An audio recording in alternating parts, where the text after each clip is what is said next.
Welcome to 99 TV. నేను ముల్ల శ్రీనివాస్. నీళ్లు నిధులు నియామకాల కోసం సాధించుకున్న తెలంగాణ ప్రత్యేక రాష్ట్రంలో ఒకవైపు తలాపునే గోదావరి ఉన్న నా చేను నా చెలక ఏడారి అప్పుడు పాడుకున్నాం.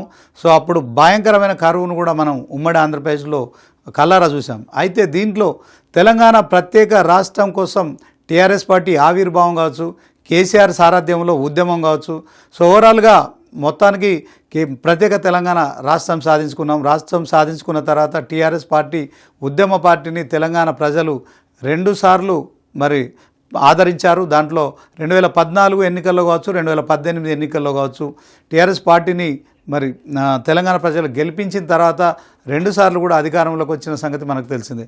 అయితే దీంట్లో 2016లో ఎప్పుడైతే కాళేశ్వరానికి శంకుస్థాపన చేసిన తర్వాత కావచ్చు, అదే క్రమంలో 2019లో మరి కాళేశ్వరం ప్రాజెక్టుకు ప్రారంభోత్సవం చేసిన తర్వాత కావచ్చు, అంటే 2016 నుంచి 2026 ఒక 10 సంవత్సరాల కాలంగా కూడా ఒక 10 సంవత్సరాల పాటు కాళేశ్వరం ప్రాజెక్టు అనేది మాత్రం ఖచ్చితంగా తెలంగాణలోని రాజకీయ పార్టీలకు ఒక కథా వస్తువుగా మారిందనడంలో ఎలాంటి సందేహం లేదు.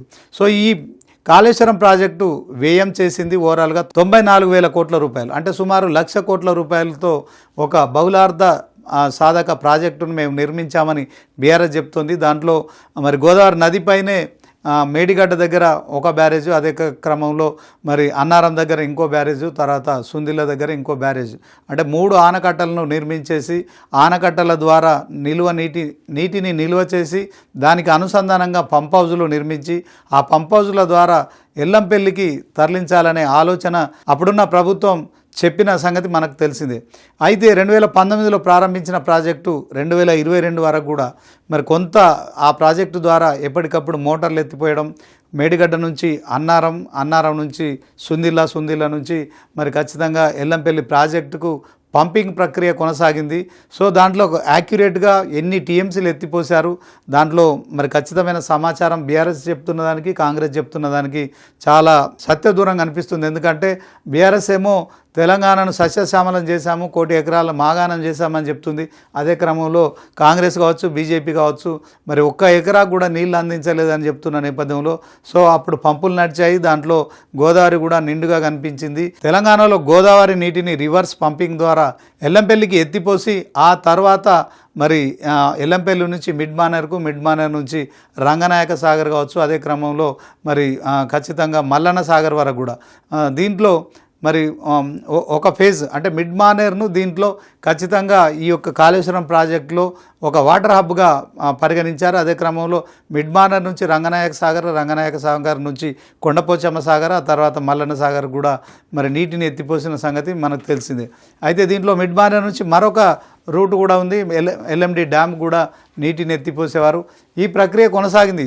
దీంట్లో మరి ఎన్ని టీఎంసీలు ఎత్తిపోసారనే దాంట్లో అప్పుడున్న ఇంజనీర్లు కావచ్చు, ప్రభుత్వం కావచ్చు చెప్తున్న దానికి, ఆ తర్వాత ప్రతిపక్షంలో ఉన్న కాంగ్రెస్ చెప్తున్న దానికి చాలా వ్యత్యాసం ఉంది. సో ఇప్పుడు ఆ విషయాలు మనం చర్చించుకోవడం ప్రధాన ఉద్దేశం కాదు.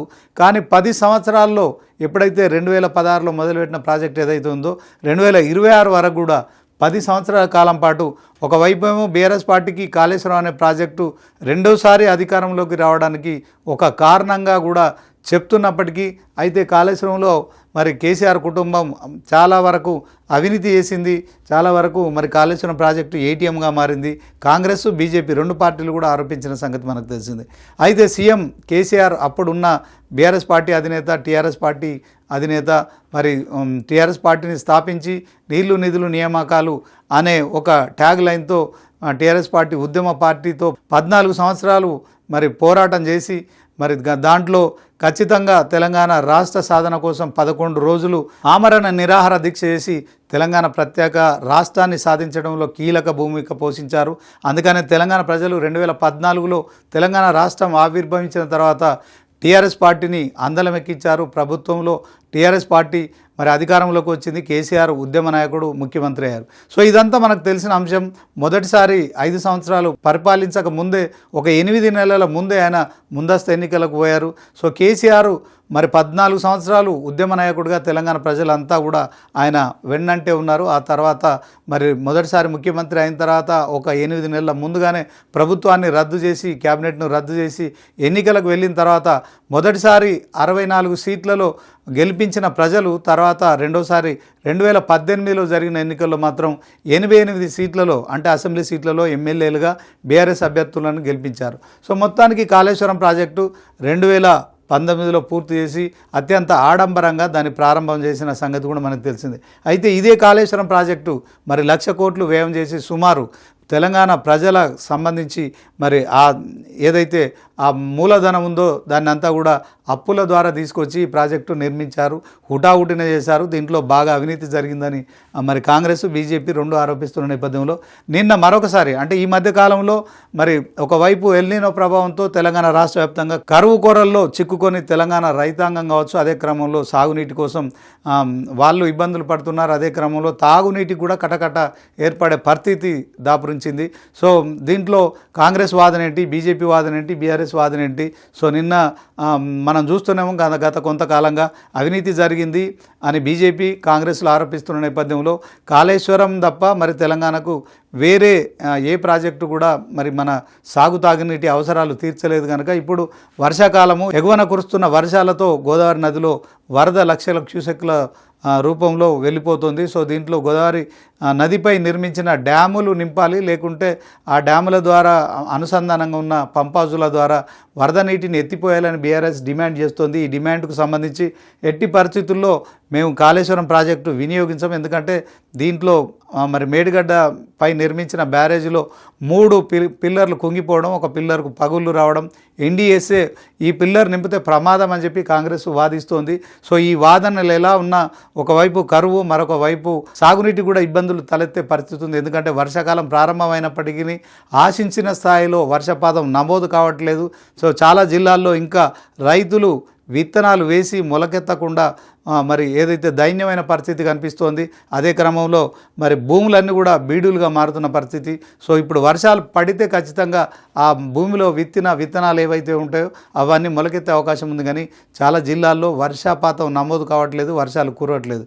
ఇక కరువు అనేది మరొకసారి ప్రత్యక్షంగా కళ్ళ కట్టినట్టు కనిపిస్తున్న నేపథ్యంలో సో ఈ కాళేశ్వరంపై అధికార పార్టీ, ప్రతిపక్ష పార్టీల మధ్య ఒక భీకర యుద్ధమే జరుగుతుందని చెప్పుకోవచ్చు. ఎందుకంటే ఈ కాళేశ్వరం వాడితే బీఆర్ఎస్కు క్రెడిట్ వస్తుందని ఖచ్చితంగా బీఆర్ఎస్ ఆరోపిస్తుంది. అదే క్రమంలో కాంగ్రెస్ కూడా ఈ ప్రాజెక్టు వాడితే కనుక మరి ఆ డ్యాములు పూర్తిగా కొట్టుకుపోయి దిగువ ప్రాంతాలు పూర్తి స్థాయిలో మరి ముంపుకు గురయ్యే పరిస్థితి ఉంటుంది, మరి చాలా నష్టం జరిగే అవకాశం ఉంటుంది. కనుక ఈ నష్టాన్ని మేము ఎట్టి పరిస్థితుల్లో యాక్సెప్ట్ చేయమని చెప్పి కాంగ్రెస్ చెప్తోంది.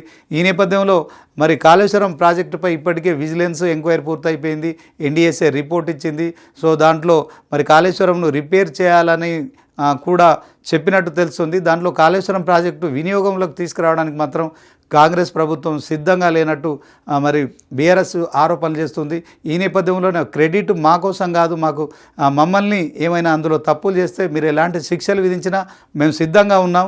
సో మా మీద కోపంతో మీరు కాళేశ్వరం ప్రాజెక్టు వినియోగించకుండా అదే క్రమంలో గోదావరిలో వరద నీరు మరి వృధాగా పోతోంది. అదంతా కూడా మరి ఆంధ్రప్రదేశ్ పోలవరం ప్రాజెక్టు నింపడానికి గురువైన చంద్రబాబుకు రేవంత్ రెడ్డి శిష్యుడిగా తన గురుదక్షిణ తీర్చుకుంటున్నారని చెప్పి కూడా ఆరోపిస్తున్న నేపథ్యంలో మరొకసారి సీఎం రేవంత్ రెడ్డి మరి మీడియాతో మాట్లాడుతూ సంచలనమైన వ్యాఖ్యలు చేశారు. ఆ వ్యాఖ్యలు అంటే ఇప్పుడు చూద్దాం. వాళ్ళ మాటలను అంత సీరియస్గా పరిగణలోకి కూడా తీసుకోవాల్సిన అవసరం లేదు. కానీ కొంతమందిని తెలంగాణ రిటైర్డ్ ఇంజనీర్ల ముసుగులో సూచన చేస్తున్నట్టుగా బీఆర్ఎస్ యొక్క రాజకీయ వాదనను ముందలుపెట్టి అదేవిధంగా బీజేపీ పార్లమెంట్ సభ్యుడు, గత బీఆర్ఎస్ ప్రభుత్వంలో మంత్రి, ముఖ్యంగా గోదావరి జలాల మీద నిర్మించిన కాళేశ్వరం ప్రాజెక్టులో జస్టిస్ ఘోష్ కమిషన్ విచారణ చేసిన ఈటల రాజేందర్ గారు కూడా బీఆర్ఎస్ తీసుకున్న వాదననే తీసుకొని ఈ ప్రభుత్వానికి విజ్ఞప్తి చేయడం జరిగింది. తక్షణమే గోదావరి జలాలను కన్నెపల్లి పంప ద్వారా ఎత్తిపోసి ఉత్తర తెలంగాణ రైతాంగం యొక్క సమస్యల్ని తీర్చడానికి ప్రభుత్వం ముందుకు రావాలి అని ఈటల రాజేందర్ గారి పట్ల మాకెవరికి ఎలాంటి తక్కువ అభిప్రాయం కానీ లేకపోతే ఇతర అభిప్రాయాలు ఏం లేవు. రాజేందర్ గారు అంటే మాకు గౌరవమే, కానీ వారు మాట్లాడిన మాటల్ని గౌరవించే పరిస్థితి ఇప్పుడు లేదు. వారు మాట్లాడే ముందు సంబంధిత శాఖ మంత్రితో కానీ లేకపోతే నేషనల్ డ్యామ్ సేఫ్టీ అథారిటీ అధికారులతో కానీ వారి ఆలోచనను పంచుకొని వారి సూచనల మేరకు వారి ప్రభుత్వానికి సూచన చేస్తుంటే వారి గౌరవం పెరుగుండేది. ఒక పక్కన సో చూశారు కదా, ఈటెల రాజేందర్ ప్రస్తావన ముందు తీసుకొచ్చారు. ఎందుకంటే ఈటెల రాజేందర్ అంతకు ముందు రోజు కన్నెపల్లి పంప్ హౌజుల ద్వారా నీటిని ఎత్తిపోయండి, గోదావరి వరద జలాలను ఖచ్చితంగా ఇప్పుడున్న కరువు తీర్చేందుకు ప్రభుత్వం ఉపయోగించాలి, ఎందుకంటే తెలంగాణ ఫస్ట్, తర్వాత పార్టీ నెక్స్ట్, మిగిలింది ఆ తర్వాత అని ఆయన చెప్పిన మాటలను అయితే రేవంత్ రెడ్డి మరి ఆయన మాట్లాడిన మాటలు, ఆయన గోదావరి పైన నిర్మించిన కన్నెపల్లి పంప్ హౌస్ ద్వారా నీటిని ఎత్తిపోయాలని ఈటెల రాజేందర్ చెప్పడము, ప్రభుత్వానికి సూచించడం ఓకే, కానీ ఆయనకి ఇప్పుడున్న దాంట్లో బీఆర్ఎస్కు ఆయన వంత పాడుతున్నట్టుగా స్పష్టంగా కనిపిస్తోంది. ఎన్డీఎస్ఏ రిపోర్ట్ ఇచ్చింది, ఆ రిపోర్టు ప్రకారం అయితే ఈ కన్నెపల్లి పంప్ హౌజులను ఎత్తిపోసే పరిస్థితి లేదు, మేడిగడ్డ దగ్గర మరి ఆ బ్యారేజ్లో నీరు నింపే పరిస్థితి లేదు.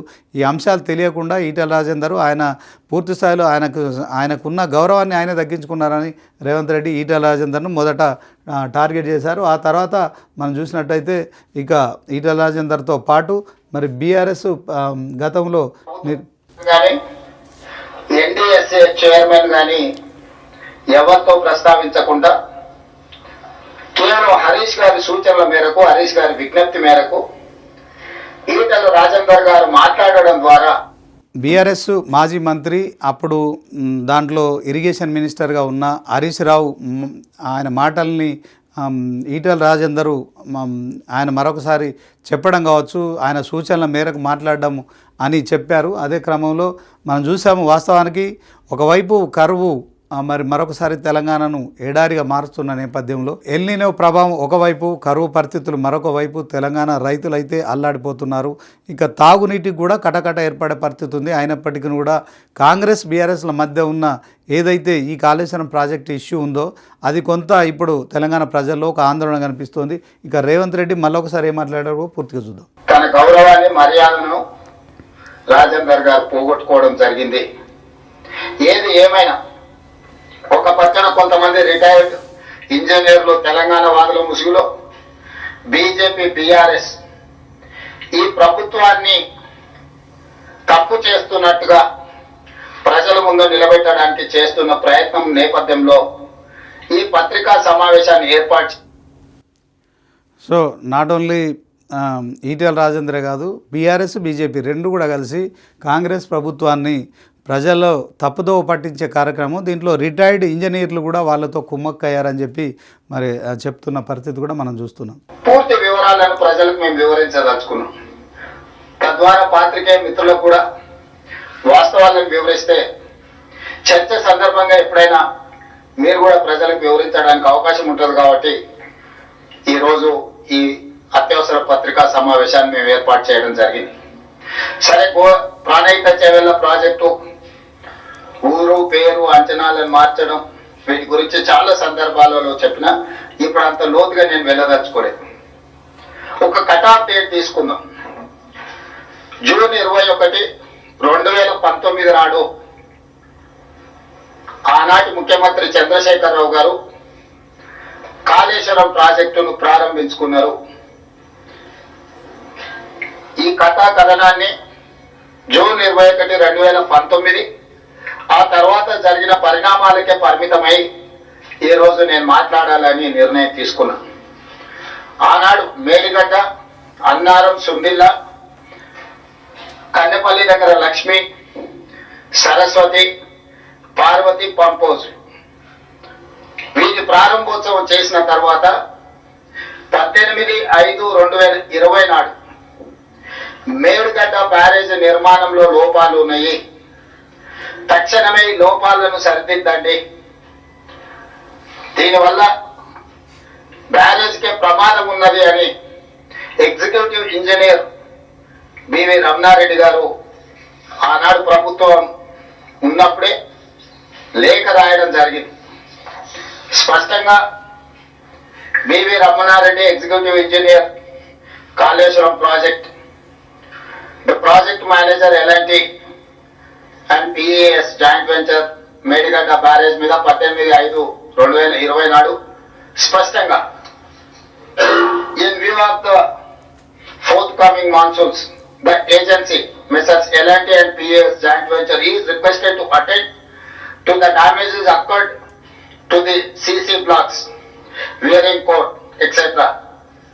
and to it that they are well ordered at earliest. స్పష్టంగా ప్రాజెక్టు ప్రారంభించిన 11 నెలల లోపలనే మేడిగడ్డ బ్యారేజ్ నిర్మాణంలో లోపాలు ఉన్నాయి, రాబోయే వర్షాకాలం కంటే ముందే మే నెలలో లెటర్ రాసిండ్రు, జూన్ జూలైలో వర్షాలు ప్రారంభం అవుతున్నాయి, మీరు తక్షణమే ఇందులో ఉన్న లోపాలను సవరించడం ద్వారా రాబోయే వర్షాకాలంలో ఈ ఎత్తిపోతల పథకాన్ని మనం సరైన విధంగా వినియోగించుకోవచ్చని. అంటే చంద్రశేఖరరావు గారు సాగునీటి పారుదల శాఖ మంత్రిగా ఉన్నప్పుడే ప్రాజెక్టు ప్రారంభించిన 11 నెలల లోపలనే మేడిగడ్డ బ్యారేజ్ లో లోపాలు ఉన్నాయని బయటపడడం, ఆ లోపాలను సరిదిద్దడానికి ఎగ్జిక్యూటివ్ ఇంజనీర్ సంబంధిత ఏజెన్సీలకు లేఖ రాయడం, నిర్లక్ష్యం వహించడం వల్ల అది పెరిగి పెద్దది చివరికి Medigadda barrage. So Telangana CM Revanth Reddy ఖచ్చితంగా గోదావరి నదిపై నిర్మించిన మేడిగడ్డ కావచ్చు, అన్నారం కావచ్చు, సుందిల్లా ఈ 3 బ్యారేజీల్లో లోపాలు ఉన్నాయి, ఇది చెప్పదలుచుకున్నారు. మనకు క్లియర్గా అర్థమవుతుంది. 2019లో ప్రారంభించిన మేడిగడ్డ బ్యారేజీలో లోపాలు ఉన్నాయి, దానిపైన ఇంజనీరు స్పష్టంగా మరి లేఖ రాశాడు, దాంట్లో ఆ విషయాన్ని తీసుకొచ్చాడు. అయితే ఇక్కడ వాదన ఏం జరుగుతుందంటే, ఇప్పుడు కాళేశ్వరం ప్రాజెక్టు వద్ద ఏదైతే మేడిగడ్డ ఉందో ఆ మేడిగడ్డ దగ్గర నుంచి గోదావరి నదిలో 1,00,000 క్యూసెక్కుల వాటర్ ఇప్పటికీ ఫ్లో అవుతుంది. ఆ ఫ్లో అయ్యే వాటరు అంటే మేడిగడ్డ బ్యారేజ్ నుంచి మొదలుకొని కన్నపల్లి పంప్ హౌస్ వరకు సుమారు ఒక 10-15 కిలోమీటర్ల దూరం ఉంటుంది.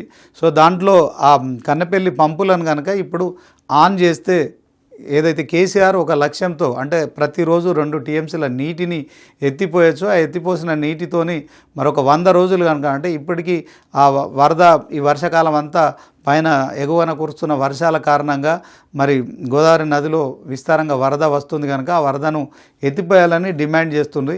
కానీ రేవంత్ రెడ్డి ఇక్కడే బీఆర్ఎస్ పార్టీకి మొదటి నుంచి ఒక మైండ్ బ్లోయింగ్ అయిన అంశాలను తెర మీదకి తీస్తున్నారు. దాంట్లో మరి ఖచ్చితంగా కాంగ్రెస్ ఎట్టి పరిస్థితుల్లో కాళేశ్వరాన్ని వినియోగించదు, ఎందుకంటే దాంతో ప్రమాదం ఉందని చెప్పుకుంటూనే సో అప్పుడు ఏం లోపాలు జరిగినాయి అనేది స్పష్టంగా చెప్పే కార్యక్రమం చేస్తున్నారు. ఇది బీఆర్ఎస్ ఆరోపణలు మాత్రమే. బీఆర్ఎస్ మాత్రం ఖచ్చితంగా రేవంత్ రెడ్డికి కాళేశ్వరం కనుక వినియోగంలోకి తీసుకొస్తే ఆ క్రెడిట్ అంతా బీఆర్ఎస్ పార్టీకి వస్తుంది కనుక సో కాంగ్రెస్ ప్రభుత్వం తెలంగాణను ఎడారి చేయడానికైనా సిద్ధపడుతుంది తప్ప తెలంగాణ రైతుల పొలాలను ఎండగొడుతుంది తప్ప తెలంగాణ గొంతులు అంటే తాగునీటికి కూడా కరువు తీసుకొచ్చి ఆలోచన చేస్తుంది అని చెప్పి బీఆర్ఎస్ ఆరోపిస్తుంది. ఇక చివరికంటా కూడా ఆయన ఒక పవర్ పాయింట్ ప్రజెంటేషన్ ద్వారా కూడా చెప్పే ప్రయత్నం చేశారు, అది కూడా చూద్దాం. ఇవాళ ఒక్కొక్క దాన్ని నేను వివరాలు చెప్పదలుచుకున్నాను. నీళ్లు వారినంత మాత్రాన కళ్ళ ముందర నీళ్ళు పోతుంటే ఎత్తనికి రాదు. పారుతున్న నీళ్ళని ఎత్తుకునే అవకాశం ఉంటే బ్యారేజీలు కట్టాల్సిన అవసరమే ఉంది. నర్సింగ్ బ్యారేజీలు కట్టిందంటే పరిగెత్తుతున్న నీళ్లను నిలబెట్టాలి, నిలబెట్టిన నీళ్ళని ఎత్తాలి, ఎత్తిన నీళ్ళను తరలించాలి. ఇదే కదా లిఫ్టులు అంటే. పరిగెత్తున్న నీళ్ళని నిలబెట్టాలి, నిలబెట్టిన నీళ్ళని ఎత్తిపోయాలి. స్థూలంగా ఇంతే తెలుగులో. దానికోసమే బ్యారేజీలు కట్టారు. ప్రతి బ్యారేజ్ కు వెనకాల ఒక పంప్ హౌస్ కట్టారు. ఆ పంపులో నుంచి లిఫ్ట్ చేసి తీసుకుంటారు. ఇప్పుడు వాటి కథ కూడా చూద్దాం. మేడిగడ్డ బ్యారేజ్ నుంచి మాట్లాడుకుంటున్నాం. మొదట మేడిగడ్డ, తర్వాత అన్నారం. ఆ తర్వాత సొంతిల్ల, ఆ తర్వాత శ్రీపాదెల్లంపల్లి అక్కడ ఉన్నది. ఒకసారి మిత్రులను అటువైపు కూడా చూడమని. ఇది మేడిగడ్డ బ్యారేజ్. ఈ మేడిగడ్డ బ్యారేజ్ 89.5 మీటర్ల బెడ్ లెవెల్లో ఉంది. దీని క్రస్ట్ గేట్లు 90 మీటర్ల దగ్గర క్రస్ట్ గేట్లు ఉన్నాయి, 1 మీటర్ పైన. దీని వెనకాల 18.5 కిలోమీటర్ల వెనక్కి ఇక్కడ మీకు లక్ష్మీ పంప్ హౌస్, అదే కన్నెపల్లి పంప్ హౌస్. ఈడ బ్యారేజ్ ఉంటే బ్యారేజ్ నుంచి వెనక్కి 18.5 కిలోమీటర్ల దగ్గర ఇక్కడ మీకు అప్రోచ్ కెనాల్ ద్వారా ఈ నీళ్లను ఇక్కడికి తీసుకొచ్చి కన్నెపల్లి పంప్ హౌస్ నుంచి లిఫ్ట్ చేసి ఈ అన్నారం బ్యారేజ్ కి యూతలు పోయాలి. ఇక్కడ చెప్తా మీకు, వాళ్ళ ఇష్టం, కెమెరా అవసరం లేదు, జస్ట్ వీళ్ళ అండర్స్టాండింగ్ కోసం. సో ఇక్కడ ఇది ఈడ 89.5 మీటర్ల బెడ్ లెవెల్ ఉంటే క్రస్ట్ గేట్లు ఇంకొక మీటర్ పైన ఉన్నాయి. ఈడ ఈ పంపులు పనిచేయాలంటే ఈడ 93.5 మీటర్ల లెవెల్ వరకు నీళ్లు నింపి పెట్టాలి. ఇట్లా ఉరుకుతున్న నీళ్ళు, ప్రాణహితం నుంచి ఇటు నుంచి వచ్చిన నీళ్ళు ఇట్లా పోతున్నాయి కదా, నీళ్లు ఉరుకుతున్నాయి కాబట్టి నీళ్లు 60,000 క్యూసెక్లు 70,000 క్యూసెక్లు పోతున్నాయి. దీన్ని గుంజుకోనికి పంప్ హౌస్ పనిచేయదు. ఈడ మినిమం లెవెల్ 93.5 మీటర్ల లెవెల్ ఈడ గేట్లు తెచ్చి ఆపితే అప్పుడు ఈ పంపులతో లిఫ్ట్ చేయడానికి ఉంటుంది. అంటే దాదాపుగా మేడిగడ్డ బ్యారేజ్ వెనకాల 5 టీఎంసీల నీళ్లను మనం నిల్వ చేయగలిగినప్పుడే ఈ పంపులు ఎత్తాలి. కన్నెపల్లి పంపులు ఎత్తి మీరు పోయాల్సింది అన్నారం బ్యారేజ్ దగ్గర. ఈ అన్నారం బ్యారేజ్ లో నీళ్లు ఎత్తిపోస్తే ఈ గేట్లు దించడానికి కూడా లేదు, గేట్లు దించడానికి కొట్టుకుపోతాయని ఆదేశాలు ఇచ్చారు. ఈ గేట్లు దించకుండా కన్నెపల్లి పంప్ హౌస్ వెళ్ళి అన్నారం దగ్గర నీళ్లు వస్తే నీళ్ళు ఎక్కడికి పోతాయి చారి గారు? తిరిగి మళ్ళీ కన్నెపల్లికే వస్తాయి. అంటే ఈడ గోల్గా అంటే ఏమంటారు, గాంగెత్తు తిరిగినట్టు తిరగాలనా? మినిమం బుద్ధి లేకుండా ఈ రోజు ఈడ గేట్లు మూసి ఈ గేట్లు అన్నారం దగ్గర ఉన్న దగ్గర నీళ్లు పోస్తే అన్నారం దగ్గర ఉన్న ఈ సరస్వతి పంప్ హౌస్ 25 కిలోమీటర్ల దూరం ఉండాలి. సరస్వతి పంప్ హౌస్ 25 కిలోమీటర్లు. ఈ పంప్ హౌస్, ఇది అన్నారం పంప్ హౌస్. దీని అప్రోచ్ ఛానల్ ఇక్కడ ఉంది, దీని పంపులు ఇక్కడ ఉన్నాయి. సరస్వతి పంప్ హౌస్ ఈ అన్నారం బ్యారేజ్ కి సరస్వతి పంప్ హౌస్ కి సరిగ్గా 25 కిలోమీటర్ల దూరం ఉంది. ఇది దాదాపుగా 25 కిలోమీటర్ల దూరం నీళ్లు నిలబడాలంటే అన్నారం గేట్లు మూసి పెడితే ఎన్ని మీటర్లు ఎత్తు నిలబెట్టాలి అంటే దీని లెవెల్ కూడా చెప్తా. దీని బెడ్ లెవెల్ వచ్చేసి 106 మీటర్లు. దీని క్రస్ట్ గేట్లు లెవెల్ వచ్చేసి 107 మీటర్లు. 107 మీటర్ల మీద నుంచి 10.5 మీటర్ల ఎత్తు నీళ్లు నింపాలి. అంటే దాదాపుగా 116.5 మీటర్ల ఎత్తు వరకు నీళ్లు నింపితే అప్పుడు ఈ పంపులు పనిచేస్తాయి. ఇప్పుడు ఈడ గేట్లు ఓపెన్ చేస్తే నువ్వు కన్నెపల్లిలో ఎత్తి అన్నారం దగ్గర వస్తే ఈ నీళ్లు మళ్ళీ కిందికే పోతాయి. సో ఇప్పుడు వాళ్ళ అతి తెలివితేటలన్నీ ప్రదర్శించి ప్రజల్ని మభ్యపెట్టి ప్రభుత్వం మీద బురద చల్లి మమ్మల్ని తప్పు పట్టి ప్రజల్ని వంచి ఉనేది కొట్టుకుపోయేటట్టు చేయాలని ఈ రోజు ఎన్డీఏసీ స్పష్టంగా. సో చూసాం కదా, రేవంత్ రెడ్డి కేవలం మరి బ్యారేజీల విషయంలో ఏ మేరకు వాటర్ నిల్వ ఉంటే మాత్రమే అప్పుడు పంపులు ఎత్తిపోయడానికి ఖచ్చితంగా ఆ నీటి లభ్యత ఉండాలి. సో ఆ నీటి అడుగుల మట్టం కూడా ఉండాలని ఏదైతే మేడిగడ్డ కావచ్చు, అన్నారం కావచ్చు, సుందిల్ల ఈ 3 ప్రాజెక్టుల విషయంలో వెరీ క్లియర్ కట్గా చెప్తున్నారు. సో ఇప్పుడు బీఆర్ఎస్ ఆరోపిస్తున్నట్టుగా కన్నెపల్లి పంపులు ఆన్ చేయాలంటే ఆ స్థాయిలో నీటి మట్టం, ఆ ఎత్తులో నీటి మట్టం లేదు కనుక అది కూడా పాసిబుల్ కాదు. వరద పోతుందని చెప్పి దాంట్లో అది ఎత్తిపోయట్లేదని కాంగ్రెస్ ప్రభుత్వాన్ని బదనాం చేసే కార్యక్రమం చేస్తున్నారు. సో టెక్నికల్గా చూస్తే ఇది పాసిబుల్ కాదనే వాదననైతే తెర మీదకి తెస్తున్నారు. సో ఓవరాల్గా రేవంత్ రెడ్డి ఖచ్చితంగా ప్రతిసారి బీఆర్ఎస్పై కాళేశ్వరం విషయంలో మరి ఒకవైపు విజిలెన్స్ ఎంక్వైరీ చేయించారు. ప్రతిపక్షంలో ఉన్నప్పుడు క్లియర్గా చెప్పారు, కాళేశ్వరంలో జరిగిన అవినీతిని అంతా నేను బయటకు తీసుకొస్తానని చెప్పారు. ముఖ్యమంత్రి అయిన తర్వాత దీనిపై విజిలెన్స్ ఎంక్వైరీ చేయించారు. అదే క్రమంలో నేషనల్ డ్యామ్ సేఫ్టీకి సంబంధించి ఎన్డీఎస్ఏను కూడా దీంట్లో విచారణ చేయాలని ఆదేశించారు. సో ఇప్పటికీ ఇంకా దాని విషయంలో కాళేశ్వరం పనికిరాదు, ఎందుకంటే 1,00,000 కోట్లు అప్పుడున్న ప్రభుత్వం బీఆర్ఎస్ ప్రభుత్వం పూర్తిగా ఈ యొక్క కాళేశ్వరం పేరిట ఒక కూలిపోయే ప్రాజెక్టు కట్టారు, ఇది కూలేశ్వరం అయిందని చెప్తున్న క్రమంలో సో రేవంత్ రెడ్డి వాదన అయితే మనం విన్నాం. ఇక దీనిపైన హరీష్ రావు కావచ్చు, అదే క్రమంలో కేటీఆర్ ఈ యొక్క మేడిగడ్డ నుంచి మొదలుకొని తర్వాత మల్లన్న సాగర్ వరకు మరి ఎన్ని టీఎంసీల వాటర్ కెపాసిటీ ఉంది, వాటిని ఎలా నింపొచ్చు, ఎలా ఎన్ని రోజులు పడుతుంది అనే దాంట్లో కూడా వాళ్ళు మాట్లాడుతున్న వీడియో ప్రెస్ మీట్లకు సంబంధించిన వీడియోలు కూడా చూద్దాం. సో ఈ రేవంత్ రెడ్డి మాత్రం ఎట్టి పరిస్థితుల్లో మరి ఈటల రాజేందర్ చేసిన కామెంట్స్ కావచ్చు, తర్వాత ఒకవైపు కరువును చూసి నిజంగానే ప్రజాప్రతినిధులు కొంత ఆందోళన చెందడం సహజమే. దాంట్లో ఎవరు కూడా అది ప్రభుత్వాలకు కావచ్చు ప్రతిపక్షాలకు కావచ్చు ఇది అతీతమైన వ్యవస్థ. కానీ గోదావరి నీటిలో ఇప్పుడు పైన కురుస్తున్న వర్షాల కారణంగా వరద ప్రవహిస్తుంది. ఆ వరద ఖచ్చితంగా మరి దాన్ని ఒడిచిపట్టే కార్యక్రమం కోసం కాళేశ్వరం నిర్మించారు. కానీ ఆ కాళేశ్వరం ఇప్పుడున్న పరిస్థితుల్లో వాడడానికి వీల్లేదు. సో దాంట్లో మేడిగడ్డ దగ్గర టెక్నికల్గా ఎంత హైట్లో ఆ నీరు అందుబాటులో ఉండాలి, అప్పుడే కన్నపల్లి నుంచి నీటిని ఎత్తిపోయగలుగుతాం. దాంట్లో అన్నారం నుంచి కావచ్చు, తర్వాత సుందిలో ఈ 3 ప్రాజెక్టులు కూడా ఇప్పుడు నీటిని ఎత్తిపోయడానికి అది అనుకూలించవు కనుక మరి మేడిగడ్ ఓవరాల్గా గోదావరి నదిపై మరి నిర్మించిన శ్రీపాద ఎల్లంపల్లి ప్రాజెక్టు దీంట్లో దాని ద్వారా మేము ఎత్తిపోస్తామనే కాన్ఫిడెన్స్ అయితే వ్యక్తం చేస్తున్నారు. సో ఇది పార్టీలకు ప్రభుత్వాలు గతంలో ఉన్న ప్రభుత్వం కావచ్చు ఇప్పుడున్న ప్రభుత్వం కావచ్చు ప్రతిపక్షాలకు సంబంధించి మరి ఇది ఒక రాజకీయ కథావస్తువు కాళేశ్వరం. కానీ తెలంగాణ ప్రజలంతా కూడా ఇప్పుడు కరువుతో ఇబ్బందులు పడుతున్నారు, కష్టాలు పడుతున్నారు. తాగునీటి నుంచి మొదలుకొని సాగునీటి వరకు కూడా ఒక అయోమయం నెలకొంది.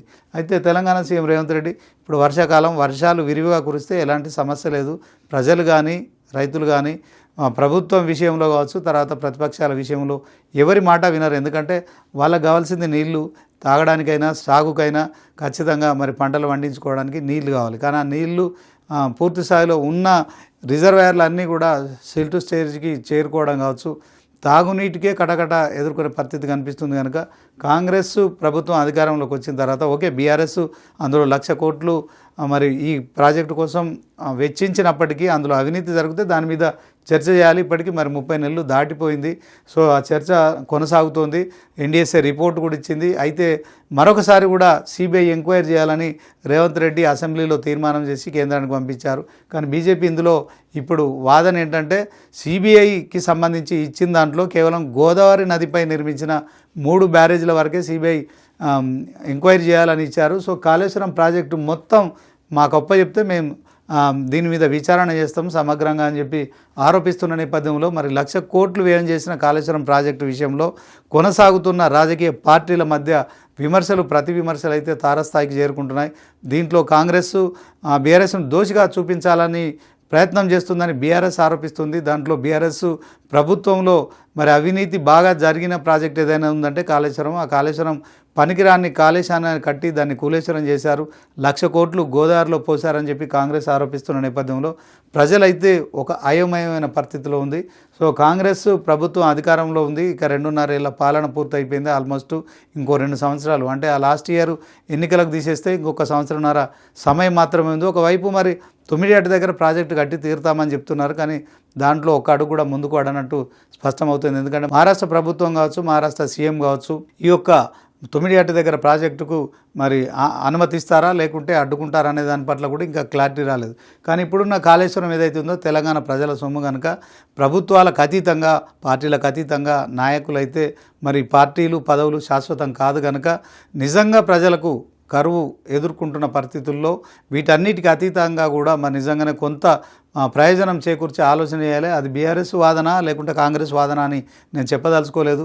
కానీ మనకున్నవి 2 జీవనదులు, ఒకటి కృష్ణ మరొకటి గోదావరి. కృష్ణా నది నుంచి పూర్తి స్థాయిలో మనకంటే ఎక్కువ ఆంధ్రప్రదేశ్ ఎక్కువ నీటిని తరలించుకుపోతున్నారని కాంగ్రెస్ కూడా ఆరోపించింది. బీఆర్ఎస్ బీజేపీ వీళ్ళందరూ కూడా ఆరోపించారు. అయితే ఉత్తర తెలంగాణకు వరప్రదాయినిగా ఉన్న గోదావరి నది నీటితోని మాత్రమే తెలంగాణ రైతులు కావచ్చు తెలంగాణ ప్రజల సాగునీటి అవసరాలు తీరుతాయి కనుక దీనికి ప్రత్యామ్నాయమైన పరిస్థితులు మరి రేవంత్ రెడ్డి గారు కావచ్చు, మరి ఉత్తమ్ కుమార్ రెడ్డి గారు కావచ్చు, భారీ నీటిపారుదల శాఖ మంత్రిగా ఉన్న ఉత్తమ్ కుమార్ రెడ్డి ఎలాంటి పరిష్కారం చూపెడతారో అదే క్రమంలో వర్షాలు కురిస్తే అంతా బాగానే ఉంటుంది, ఎక్కడికక్కడ రిజర్వాయర్లోకి వరద నీరు వచ్చి చేరుతుంది, అప్పుడు రిజర్వాయర్లు పుష్కలంగా జలకాలను సంతరించుకుంటే ఎవరికి ఎలాంటి ప్రాబ్లం లేదు. కానీ ఇదే కరువు కొనసాగితే రేపు పొద్దున కాంగ్రెస్ ఏం నిర్ణయం తీసుకుంటుంది మరొకసారి అనేది మాత్రం వేచి చూడాలి. ఇక దీంట్లో కేటీఆర్ మాట్లాడిన మాటలు అదే క్రమంలో హరీష్ రావు మాట్లాడారు, రేవంత్ రెడ్డి కౌంటర్గా అనేది మాత్రం నెక్స్ట్ వీడియోలో చూద్దాం. చూస్తూనే ఉండండి 9090.